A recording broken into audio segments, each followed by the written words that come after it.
Already നമ്മൾ പറഞ്ഞു simple epithelium, compound epithelium. മറ്റൊരു പേര് കോമ്പൗണ്ട് എപ്പിത്തീലിയത്തിന് ഞാൻ പറഞ്ഞിരുന്നല്ലോ, മൾട്ടി ലെയേർഡ് ആയതുകൊണ്ട്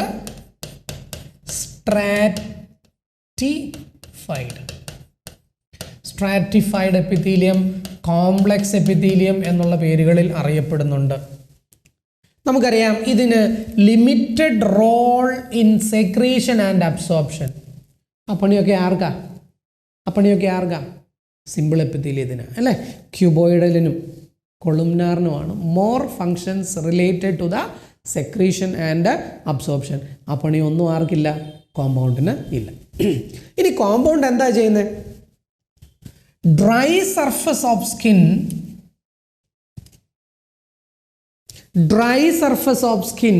നമ്മുടെ സ്കിന്നിൻ്റെ പുറത്ത് dry surface, and it is there the moist surface. ഇനി മോയിസ്റ്റ് സർഫസ് ഉള്ളിടത്തും ഡ്രൈ സർഫസ് ഉള്ളിടത്തും ഡക്റ്റ് ഓഫ് ഡിഫറെൻറ്റ് ഗ്ലാൻഡ്സ്. എവിടെയൊക്കെയാണ് കാണുന്നത്? ഒന്ന് dry surface of the skin, moist surface, മൂന്ന് വിവിധ ഡക്റ്റുകളിൽ. All of you, dry surface of the skin, moist surface, different duct. Dry surface of the skin, okay, no more doubt associate with. നമ്മുടെ സ്കിന്നിൽ കാണുന്നത്, നമ്മുടെ സ്കിന്നിൽ ഒരു പ്രത്യേക തരത്തിലുള്ള കോമ്പൗണ്ട് എപ്പിത്തീലിയ കാണുന്നത്. അതിൻ്റെ പേര് ഞാൻ പിന്നീട് പറയും. Keratinised stratified squamous epithelium, that is what is called a keratinized stratified squamous epithelium. We will see. And moist surface, okay, moist surface എവിടെയൊക്കെയാ?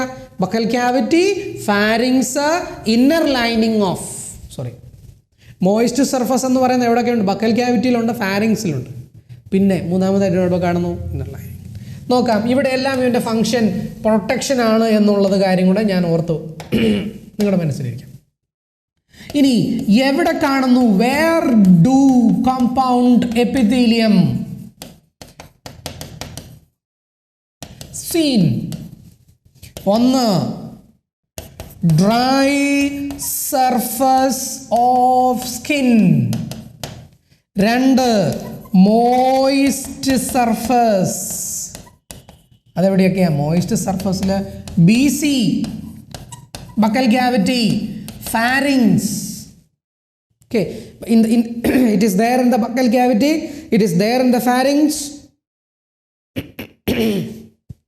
it is there in the pharynx, tongue, anal canal, cornea, conjunctiva, tongue, anal canal, cornea,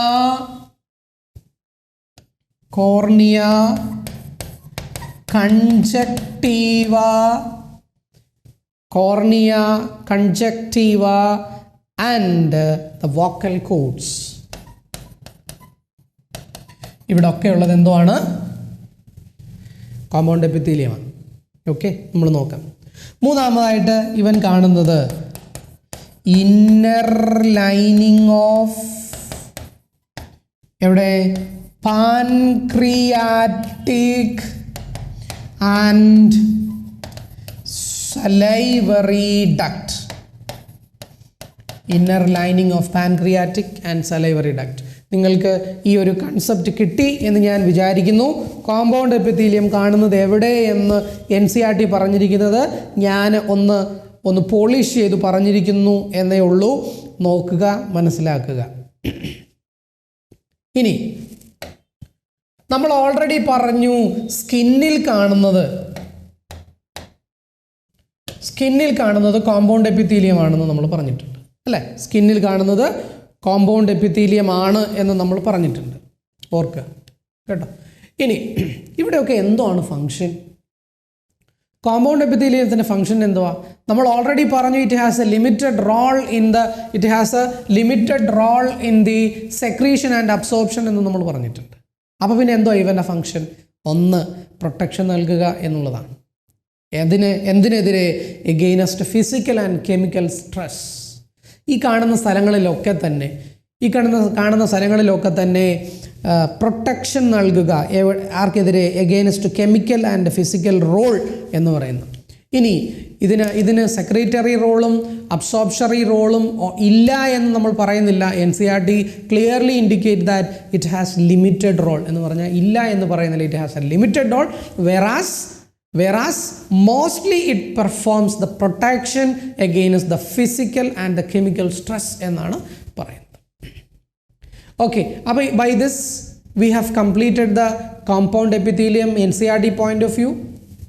In addition to this, I am going to give you some more points. As already I told you, സ്കിന്നിൽ കാണുന്നത് compound epithelium. Compound epithelium മറ്റൊരു പേരെന്തുവാ? Stratified epithelium. Okay, അപ്പം നമുക്കിങ്ങനെ വിളിക്കാം. Stratified ആണെങ്കിലും ഞാൻ പറഞ്ഞു കോമ്പൗണ്ട് എന്ന് പറയുന്നത് പല ലെയറുകൾ അടങ്ങിയതാണ് അല്ലേ. ഇനി കോമ്പൗണ്ട് എപ്പിത്തീലിയം എന്ന് പറയുന്നത് അതിൻ്റെ ഉള്ളിൽ സ്ക്വാമസ് ഉണ്ട്, ക്യൂബോയിഡലുണ്ട്, കൊളുംനാറുണ്ട്. Keep it in your mind അല്ലേ. ഒരു കോമ്പൗണ്ട് എപ്പിത്തീലിയം എന്ന് പറയുമ്പോൾ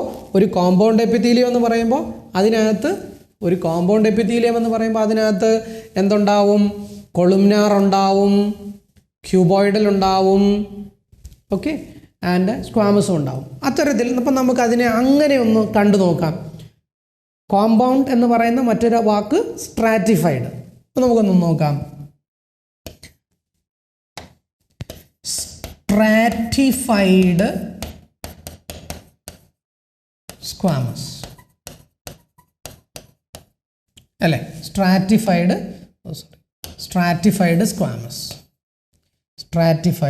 squamous.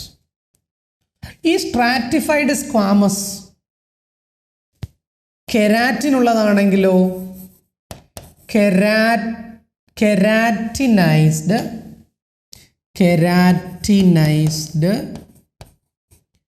Stratified squamous. Keratinised stratified squamous നമുക്കൊന്ന് നോക്കാം. Okay, keratinised stratified squamous. This is the kind of epithelium which you can see in the skin. As it has the keratin, it is effectively impermeable to the water. അല്ലേ, വെള്ളത്തിനോട് ഇമ്പർമിയബിൾ ആയിരിക്കും, വെള്ളം ഒന്നും കടന്നു പോകത്തില്ല. Physical and chemical സ്ട്രെസ്സിനെ എഫക്റ്റീവായിട്ട് protect ചെയ്യാൻ പറ്റും ആ സ്ട്രെസ്സിൽ നിന്ന്. കണ്ടോ, നിങ്ങൾ കാണുന്നു. അപ്പോൾ നമ്മളോട് ചോദിക്കുക സ്കിന്നിലുള്ള എപ്പിത്തീലിയം ഏതാ? Keratinised stratified squamous. ഇനി കെരാറ്റിൻ ഇല്ലാത്തതോ? മുകളിൽ പറഞ്ഞിരിക്കുന്ന കാര്യങ്ങളുടെ ഒരു ഡീറ്റെയിൽഡ് ഡിസ്ക്രിപ്ഷനാണ് താഴെ കൊടുത്തിരിക്കുന്നത്. നേരത്തെ APMTക്കും ഒക്കെ ചോദിച്ചിട്ടുള്ളതാണ്. Non keratinised stratified squamous. ഇതൊക്കെയാണ് നമ്മുടെ BCയിലും ഫാരിങ്സിലും ഈസോഫാഗസിലും കോർണിയയിലും കൺജക്റ്റീവയിലും ഒക്കെ കാണുന്നത് കേട്ടോ. Cornea, conjunctiva, okay, vocal cords, anal canal, vocal cords ഇവിടെയൊക്കെ കാണുന്നത്. ഇതൊക്കെ ഡ്രൈ സർഫസ് അല്ല, ഇതൊക്കെ വെറ്റ് സർഫസാണ്. ഇത് ഡ്രൈ സർഫസ്. അപ്പം ഇത്രയും കാര്യങ്ങളാണ് എനിക്ക് കെരാറ്റിനൈസ്ഡ് സ്ട്രാറ്റിഫൈഡ് സ്ക്വാമസിനെ പറ്റി പറയാനായിട്ട് ഉള്ളത്. അപ്പം നമ്മൾ കോമ്പൗണ്ട് എപ്പിത്തീലിയം എന്ന് പറയുന്ന ഭാഗം തീരാൻ പോകുന്നതിന് മുൻപായി കോമ്പൗണ്ട് എപ്പിത്തീലിയം നമ്മൾ ഏകദേശം കഴിഞ്ഞിരിക്കുന്നു. പ്രധാനപ്പെട്ട പോയിന്റുകളൊക്കെ ഞാൻ പറഞ്ഞു. ഇനി ഒരൊറ്റ പോയിന്റും കൂടെ ഒരു എക്സ്ട്രാ പറഞ്ഞുകൊണ്ട് ഞാൻ അവസാനിപ്പിക്കുകയാണ്. മൂന്നാമത്തെ കാര്യം അതായിരിക്കും. നമ്മൾ ഇപ്പോൾ സ്ട്രാറ്റിഫൈഡ് എന്ന് ഞാൻ പറഞ്ഞു. സ്ട്രാറ്റിഫൈഡ് എന്ന് പറഞ്ഞാൽ കോമ്പൗണ്ട് എപ്പിത്തീലിയം അല്ലേ. Very good. ഇനി ഒന്ന് സിമ്പിൾ, രണ്ട് കോമ്പൗണ്ട്. ഇനി മൂന്നാമതൊരു ഗ്രൂപ്പുണ്ട്. എന്താ?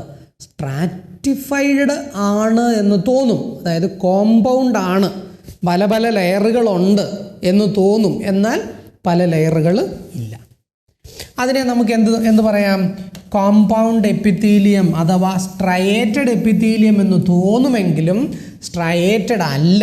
അതിനെ നമ്മൾ സ്യൂഡോ സ്ട്രാറ്റിഫൈഡ് എന്ന് വേണേൽ നമുക്കതിനെ വിളിക്കാം. Pseudo stratified. കോമ്പൗണ്ട് ആണോ? അല്ല. സിമ്പിൾ ആണോ? അല്ല. എന്നാൽ കോമ്പൗണ്ട് ആണെന്ന് തോന്നുന്ന എപ്പിത്തീലിയം, മൾട്ടി ലെയേർഡ് ആണെന്ന് തോന്നും. ഇതിനെ നമ്മൾ സ്യൂഡോ സ്ട്രാറ്റിഫൈഡ് എപ്പിത്തീലിയം എന്ന് പറയുന്നത്. ഇത് നമ്മുടെ ബോഡിയിൽ ചില ഭാഗങ്ങളിൽ കാണുന്നുണ്ട്. Trachea and large bronchi. Trachea and large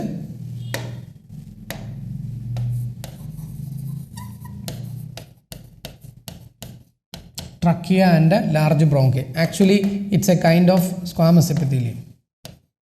അപ്പം നമ്മളോട് ചോദിക്കുക, നമ്മുടെ ട്രക്കിയയിൽ കാണപ്പെടുന്ന സ്ട്രാറ്റിഫൈഡ് എപ്പിത്തീലിയം ഏതാണെന്ന് ചോദിച്ചാൽ നിങ്ങൾക്ക് ഒരു സംശയവും വേണ്ട. അത് സ്ട്രാറ്റിഫൈഡ് ആണ്, സ്യൂഡോ സ്ട്രാറ്റിഫൈഡ് ആണ്, സ്ക്വാമസും ആണ്. Pseudo stratified, squamous. രണ്ടാമത്തെ വേറൊരു വെറൈറ്റി എപ്പിത്തീലിയത്തിൻ്റെ പേരും കൂടെ ഞാൻ പറയുന്നു. Transition epithelium,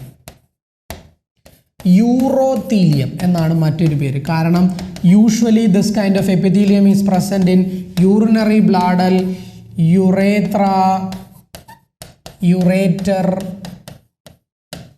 Okay, usually this is a kind of epithelium where it found more in certain areas like urinary bladder, ureter and urethra, renal pelvis. So by this we have completed the squamous epithelium, cuboidal epithelium, columnar epithelium, compound epithelium, transitional epithelium, pseudostratified epithelium. So by this we have completed the classification of epithelium. Epithelium classification ഞാൻ അവസാനിപ്പിച്ചിരിക്കുന്നു. So broadly simple epithelium, squamous simple epithelium, compound epithelium. Simple epithelium again squamous epithelium, cuboidal epithelium, columnar epithelium, ciliated epithelium, glandular epithelium. അതോടെ simple തീർന്നു. കോംപ്ലക്സിലേക്ക് വരുമ്പോൾ കോംപ്ലക്സിന് classification ഒന്നും നമ്മൾ പറയുന്നില്ല. എവിടെ കാണുന്നു കോമ്പൗണ്ട് എപ്പിത്തീലിയം, കോമ്പൗണ്ട് എപ്പിത്തീലിയത്തിൻ്റെ മറ്റൊരു പേരെന്താണ്, ഇതിൻ്റെ ഫങ്ഷൻ എന്താണ്, എവിടെയൊക്കെയാണ് കാണുന്നത്, എവിടെയൊക്കെയാണ് dry surface of the skin, moist surface of പക്കൽ ക്യാവിറ്റി ഫാരിങ്സ്, മൂന്നാമതായി വിവിധ ഡക്റ്റുകളുടെ ഉള്ളിൽ അല്ലേ, സലൈവറി ആൻഡ് പാൻക്രിയാറ്റിക് ഡക്റ്റിൽ. പിന്നെ അതിൻ്റെ ഒരു എക്സ്ട്രാ കാര്യം ഞാൻ പറഞ്ഞു, സ്ട്രാറ്റിഫൈഡ് എപ്പിത്തീലിയം എന്ന് പറയുന്നത് തന്നെയാണ് കോമ്പൗണ്ട് എപ്പിത്തീലിയം. അത് സ്കിന്നിലുണ്ട് എന്ന് നമ്മൾ പറയുമ്പോഴും സ്കിന്നിനുള്ള സ്ട്രാറ്റിഫൈഡ് ഏതാണ്, കെരാറ്റിനൈസ്ഡ്, സ്ട്രാറ്റിഫൈഡ്, സ്ക്വാമസ്. ഓക്കെ, ഇനി നോൺ കെരാറ്റിനൈസ്ഡ് മറ്റ് ചില സ്ഥലങ്ങളിലുണ്ട്. പിന്നെ ട്രാൻസിഷൻ എന്താണെന്ന് ഞാൻ പറഞ്ഞു, യൂറോത്തീലിയം എന്താണെന്ന് ഞാൻ പറഞ്ഞു.